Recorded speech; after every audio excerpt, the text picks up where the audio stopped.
깊고 고요한 밤, 인류의 오래된 질문 하나를 꺼내어 봅니다. 우리 과거의 역사 속에 혹시 다른 세상에서 온 방문객들의 흔적이 숨겨져 있는 것은 아닐까요? 아니면 우리가 경유하는 고대의 경이로운 유산들은 전적으로 우리 선조들의 손과 상상력으로만 만들어진 것일까요? 우리는 무엇을 진실로 알고 있으며 무엇이 추측의 영역에 머물러 있을까요? 그리고 시간의 흐름 속에서 우리는 무엇을 오해하고 있었을까요? 어째서 페루의 나스카 평원에는 하늘에서 보아야만 그 형태가 제대로 보이는 거대한 그림들이 새겨져 있을까요? 이집트의 대피라미드는 어떻게 그토록 놀라운 정밀함으로 세워질 수 있었을까요? 그 피라미드의 완벽한 방위와 배열은 건설자들의 비범한 기술, 그 이상의 무언가를 말해주고 있는 것은 아닐까요? 메소포타미아에서 발견된 가장 오래된 점토판들은 하늘에서 온 존재들에 대해 과연 무엇을 이야기하고 있을까요? 인도의 고대 서사시에 비마나라 불리는 하늘을 나는 전차가 묘사될 때 우리는 아누나키와 같은 신들의 이름을 어디까지 해석해야 할까요?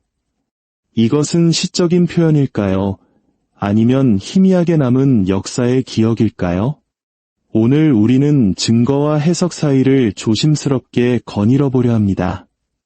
돌과 별, 신화와 측량 기록을 넘나들며 사실의 흔적이 어디서 끝나고 이야기의 길이 어디서 시작되는지 탐색해 볼 것입니다. 그리고 전설은 어떻게 자라나는지 그 비밀을 파헤쳐 봅니다. 편안히 자리에 누워 천천히 숨을 고르십시오. 이제 수천 년 동안 인류를 매혹시킨 거대한 이야기가 당신의 눈앞에서 펼쳐집니다. 우리의 이야기는 고요한 밤하늘 아래에서 시작됩니다. 대부분의 도시가 깊은 잠에 빠져드는 시간, 저 위 하늘은 수많은 기억들로 소란스럽습니다. 고대의 항해사들은 저 별자리들을 보며 길을 찾았고 농부들은 오리온 자리의 움직임에 맞춰 농사 시기를 정했습니다. 사제와 시인들은 우리가 행성이라 부르는 밝게 떠도는 별들 속에서 신들의 모습을 보았습니다. 수많은 세월 동안 인류는 하늘을 올려다보며 이 광대한 공간을 우리와 함께 나누는 존재가 누구일지 궁금해했습니다. 그리고 현대에 이르러 로켓과 인공위성이 등장하자 그 오래된 호기심은 새로운 모습으로 변모했습니다. 우리가 우주를 향해 첫 발을 내딛기 시작했다면 혹시 아주 오래전 누군가가 우리를 향해 안으로 들어왔던 것은 아닐까요? 이러한 생각에는 나름의 계보가 있습니다. 20세기 초 찰스 포트라는 작가는 신문과 과학 저널에서 이상한 불빛과 기이한 물체에 대한 보고들을 수집하여 책으로 엮었습니다. 그는 해답보다 질문을 사랑했고 그의 질문들은 세상에 널리 퍼져나갔습니다. 1947년 케네스 아놀드라는 민간 조종사가 레이니어 산 근처에서 9개의 밝은 물체가 수면을 튀는 돌처럼 움직이는 것을 목격했다고 보고했습니다. 언론은 이 현상을 묘사할 단어를 찾다가 비행접시라는 말을 만들어냈습니다. 그 후 10년 동안 대중의 상상력은 외계인과의 접촉, 근접 조우, 그리고 수많은 아마추어 사진들로 가득 찼습니다. 그중 일부는 진실했지만 대부분은 흐릿하고 조작된 것이었죠. 미확인이라는 단어는 논쟁을 끝내는 대신 더 큰 논쟁의 문을 열었습니다. 우주시대가 무르익던 1960년대에 이르러 한 가지 질문이 더욱 커졌습니다. 만약 우주에 생명체가 있고 지적 존재가 우리뿐이 아니라면 그들은 어떤 흔적을 남겼을까? 텔레비전은 아폴로 우주선의 달 착륙을 안방으로 생생하게 전달했고 한 영화감독은 검은 돌기둥 2초기 인류를 이끄는 상상을 우리에게 보여주었습니다. 한 세대가 로켓 추진체와 궤도라는 새로운 언어를 배우던 시절이었습니다. 1968년 스위스의 호텔 지배인이었던 에리 폰 데니케는 대담한 전제를 담은 책 한 권을 출간합니다. 그는 수수께끼 같은 고대 유적들을 차례로 제시하며 우리가 과연 우리만의 힘으로 이 모든 것을 이룩했는지 끊임없이 질문을 던졌습니다. 그의 책은 수백만 부가 팔려나갔고 이후 수많은 아류작들의 원형이 되었습니다. 그 원형은 우리에게도 익숙합니다. 먼저 그 목적을 즉시 알기 어려운 고대 유적지를 찾아냅니다. 남미 페루의 나스카 사막. 하늘 높은 곳에서만 그 형태를 알아볼 수 있는 선과 그림들이 새겨져 있습니다. 이집트 기자의 석회암 고원. 경이로운 각도와 방위로 계산된 피라미드들이 왕관처럼 솟아 있습니다. 마야의 고대 도시 팔렌케. 파칼왕의 석관 뚜껑에는 복잡한 장면이 조각되어 있는데 현대인의 눈에는 마치 우주비행사가 조종간을 잡고 있는 것처럼 보이기도 합니다. 레바논 발베크의 로마 신전. 수백 톤에 달하는 거대한 돌들이 현대의 기술로도 이해하기 힘든 정교함으로 맞춰져 있습니다. 그런 다음 이런 질문을 던집니다. 과연 고대의 건설자들에게 이 모든 것을 구상하고 완성할 만한 도구와 수학적 지식이 있었을까? 그리고 마지막으로 어쩌면 하늘로부터 도움이 왔을지도 모른다는 제안이 뒤따릅니다. 이러한 주장은 책 속에만 머물지 않았습니다. 1970년대 초 한 다큐멘터리는 이러한 장면들과 질문들을 수많은 가정의 거실로 가져왔습니다. 카메라는 나스카 라인 위를 유영하고 이스터 섬의 모아이 석상 얼굴을 가로지르며 피라미드 앞 일몰을 배경으로 장엄한 음악이 울려 퍼졌습니다. 그리고 나레이터는 고대의 신들이 영적인 존재가 아니라 우주선을 타고 온 방문객들이 아니었을까 하고 물었습니다. 그 효과는 최면과도 같았습니다. 고대 세계는 마치 대륙 곳곳에 흩어진 거대한 퍼즐 조각처럼 제시되었고 사람들은 그 빈틈에서 새로운 패턴을 보고 싶어 했습니다. 그 주장들은 그 자체로 경이로운 박물관과 같습니다. 마야 도시 팔렌케에 있는 파칼 대왕의 무덤 석관 뚜껑에는 세계수와 지하 세계를 나타내는 상징들이 가득합니다. 마야 상형문자 학자에게 이것들은 왕권과 우주관을 설명하는 문법과도 같습니다. 하지만 고대 우주비행 사설을 지지하는 사람들의 눈에는 왕이 마치 조종사처럼 누워 조종간의 손을 뻗고 발밑에서는 불꽃이나 배기가스가 뿜어져 나오는 것처럼 보입니다. 페루의 고지대 사막, 나스카라인은 수킬로미터에 걸쳐 직선으로 뻗어 있으며 벌새와 원숭이, 거미 같은 동물들의 형상을 이룹니다. 그 그림들을 온전히 보기 위해서는 사다리가 아니라 하늘을 나는 무언가가 필요해 보입니다. 이 때문에 비행체라는 상상이 자연스럽게 떠오릅니다. 발베크 유적지는 그 무게만으로도 경외심을 자아냅니다. 로마 신전의 기단부에 사용된 가장 큰 돌들은 무게가 수백 톤에 달합니다. 근처 채석장에는 1000톤에 가까운 돌덩이가 잘려진 채 놓여 있습니다. 이것은 인간의 야망이 기술적 한계를 넘어섰던 흔적일 수도 있지만 그 거대한 크기 자체가 또 다른 이야기를 상상하게 만듭니다. 현대의 크레인조차 힘겨워하는 무게를 고대인들은 어떻게 다루었을까요? 오랜 시간에 걸쳐 수많은 인력이 동원되었다는 교과서적인 설명은 평범하게 들립니다. 반면 외부의 도움이 있었다는 추측은 훨씬 극적으로 다가옵니다. 태평양 건너 라파누이 섬에는 깊은 눈과 굳게 닫힌 입술을 가진 모아이 석상들이 남아 있습니다. 그들은 마치 살아있는 후손들을 지켜보듯 섬 안쪽을 향하고 있습니다. 초기 탐험가들은 이 작은 섬 공동체가 어떻게 그토록 거대한 석상들을 세우고 옮길 수 있었는지 경악을 금치 못했습니다. 그러나 후대의 연구와 실험을 통해 숙련된 팀이 밧줄을 이용해 석상을 걷게 하여 앞으로 옮길 수 있다는 사실이 증명되었습니다. 그럼에도 불구하고 처음 마주했을 때의 그 비현실적인 느낌은 여전히 강렬하게 남아 있습니다. 다시 동쪽으로 이동하여 메소포타미아로 가보면 다른 종류의 주장이 나타납니다. 수메르 점토판에는 아누, 엘릴, 이난나와 같은 신들의 이름이 등장합니다. 20세기에 들어 이 신들이 사실은 신이 아니라 먼 곳에서 온 방문객들이며 아누나키는 우주 탐사대의 일원이었고 인류는 그들의 필요에 의해 만들어졌다는 새로운 해석이 등장했습니다. 이 이야기는 대홍수 신화와 지구라트, 심지어 왕권의 기원까지 하늘에서 온 계획과 연결지으며 점점 커져나갔습니다.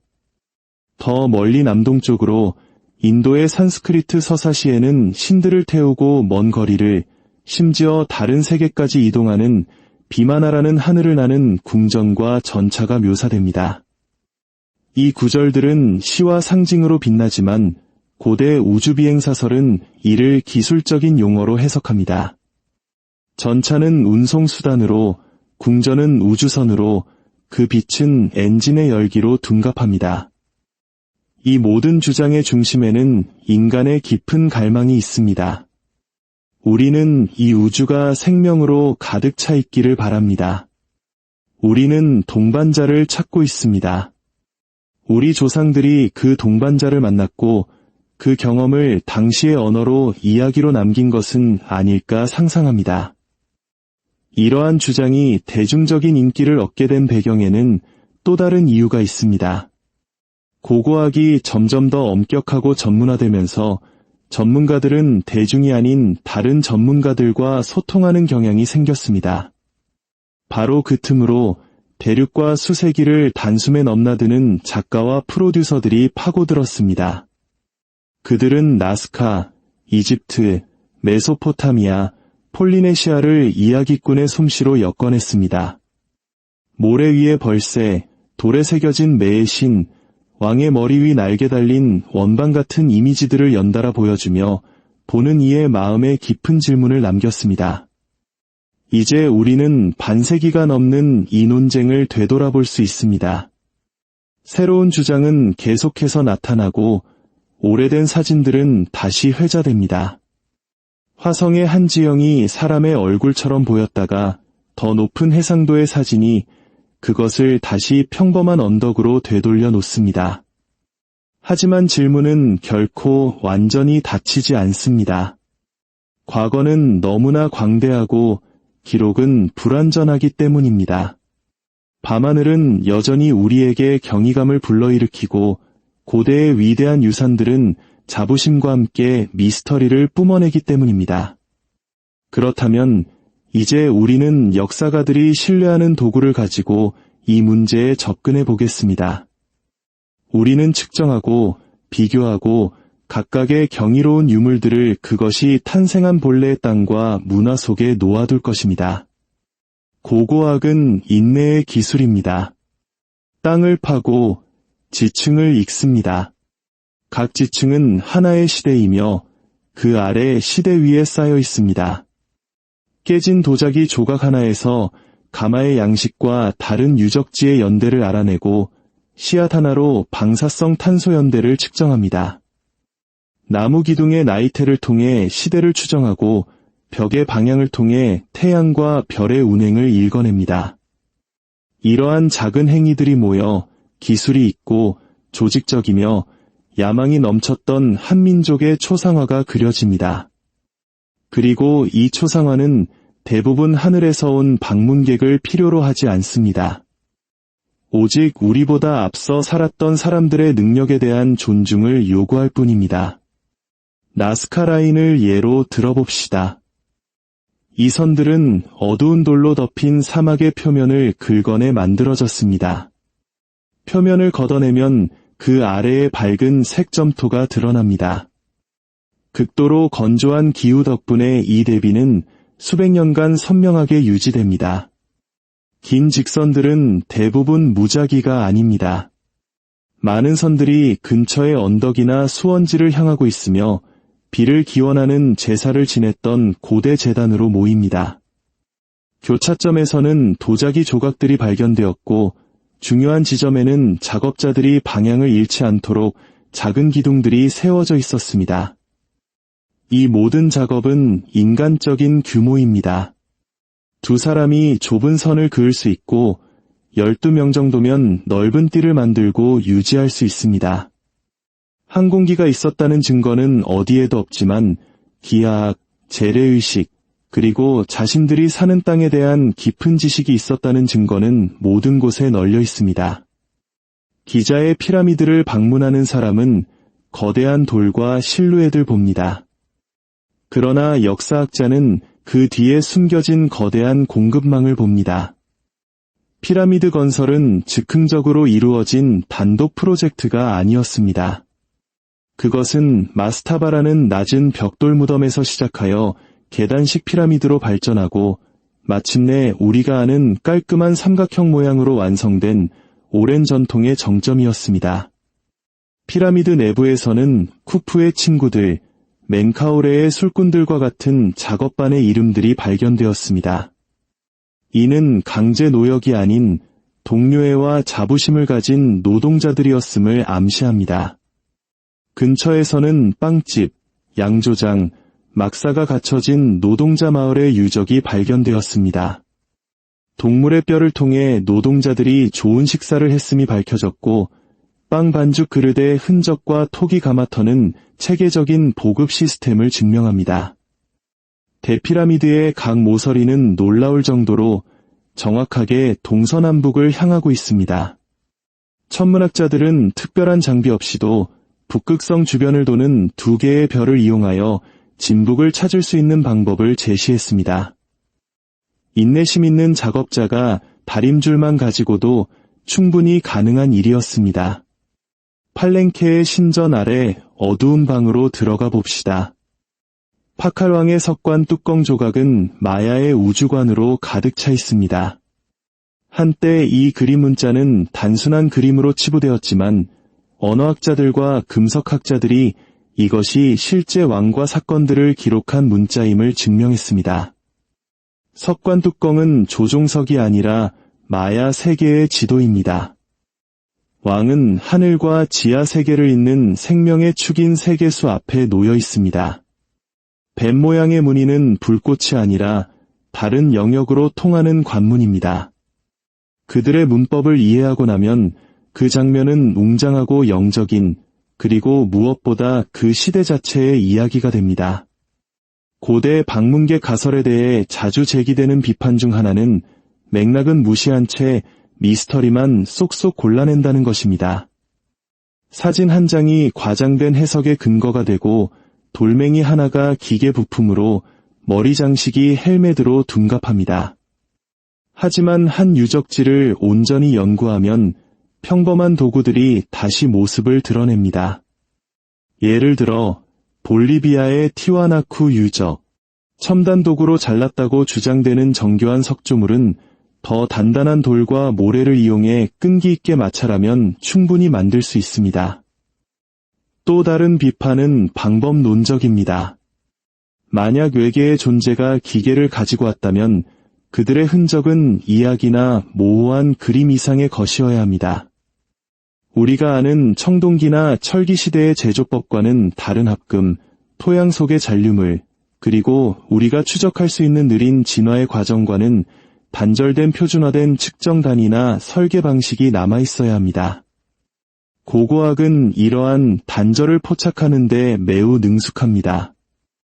하지만 고대 유적 어디에서도 그러한 외계 기술의 명백한 증거는 발견되지 않았습니다. 수메르인들의 점토파는 수학, 세금, 재물, 무역, 법률에 대해 이야기합니다. 또한 신들과 창조에 대한 이야기도 담고 있습니다. 아눈나키는 질서와 심판의 상징으로 등장합니다. 현대의 작가들은 그들을 먼 세계에서 온 여행자로 묘사했지만 점토판 자체는 그런 해석을 요구하지 않습니다. 세기 문자는 수많은 학자들이 해독할 수 있는 실제 언어입니다. 어떤 단어가 로켓이나 유전장치를 의미한다고 주장될 때 우리는 사전을 열어 그 단어의 다른 용례를 확인할 수 있습니다. 그리고 그 용례는 언제나 땅과 강에 관한 것이지 결코 엔진에 관한 것이 아닙니다. 인도의 서사시 또한 마찬가지입니다. 그것들은 도덕적 투쟁과 세상 속신들의 역할을 이야기하는 깊은 상징의 우물입니다. 그 이야기들을 기술적인 설명서로 읽는 것은 그 이야기들이 지닌 본래의 아름다움과 깊이를 축소시키는 일입니다. 그것들은 신화이며 다른 종류의 진실을 담고 있습니다. 역사가들이 지적하는 더 큰 해악이 있습니다. 이러한 유사고고학은 고대 원주민들의 공로를 빼앗는 경향이 있다는 것입니다. 만약 우아한 신전이 예계 방문객에 의해 설명되어야 한다면 그 신전을 지은 사람들은 무엇이 될까요? 일식을 예측할 수 있는 달력이 하늘로부터 온 선물이라면 그것을 만든 천문학자들의 지혜는 어디로 사라지는 걸까요? 그리스 앞바다의 난파선에서 발견된 안티키테라 기계는 이러한 해악에 대한 하나의 대답입니다. 그것은 인내와 관찰만으로 인간의 정신이 무엇을 성취할 수 있는지를 보여줍니다. 결국 좋은 역사는 경이로움을 잃지 않으면서도 그것을 평범한 용어로 설명합니다. 수킬로미터에 걸쳐 지상화를 그리거나 2층 높이의 돌을 들어 올려 칼날 하나 들어갈 틈 없이 옆돌과 맞추는데 필요한 비전은 결코 평범하지 않습니다. 그러나 그 비전과 그것을 실현하는 도구는 마법이 아닙니다. 그것은 타이밍, 조직력, 그리고 사회적 의지의 결합입니다. 우리가 시간을 들여 그 결합을 재구성할 때 우리는 종종 별에서 온 섬광보다 더 만족스러운 이야기를 발견합니다. 우리는 연속성을 발견하고 실험과 실패와 조정을 발견합니다. 우리는 견습생과 장인들이 남긴 단서들을 발견합니다. 이 모든 것이 밤하늘을 괴롭히는 가장 큰 질문에 답을 주지는 않습니다. 다만 공정한 탐구를 위한 기반을 마련해 줄 뿐입니다. 접촉이 있었는지 묻는 것은 학문에 대한 죄가 아니라 호기심의 발로입니다. 다만 학문은 비범한 주장일수록 더 강력한 증거를 요구할 뿐입니다. 맥락에서 벗어난 돌과 상징은 강력한 증거가 아닙니다. 측정 가능한 지층, 검증 가능한 번역, 재현 가능한 실험, 그리고 다른 시대와 장소에서 우리가 알고 있는 것과 일치하는 패턴. 이것들이 바로 강력한 증거입니다. 그리고 우리가 이 분야의 가장 유명한 주장들의 이러한 시험을 적용할 때 결국 인간의 이야기가 굳건히 버티고 서 있음을 발견하게 됩니다. 가장 위대한 미스터리는 저 먼 우주가 아니라 바로 우리 인간 자신 안에 있었던 것일지도 모릅니다. 우리 조상들의 놀라운 창의력과 불굴의 의지, 그것이야말로 우리가 경유해야 할 진정한 경이로움입니다. 오늘 밤 편안한 잠 속에서 인류의 위대한 유산이 품고 있는 진짜 이야기를 꿈꿔보시길 바랍니다.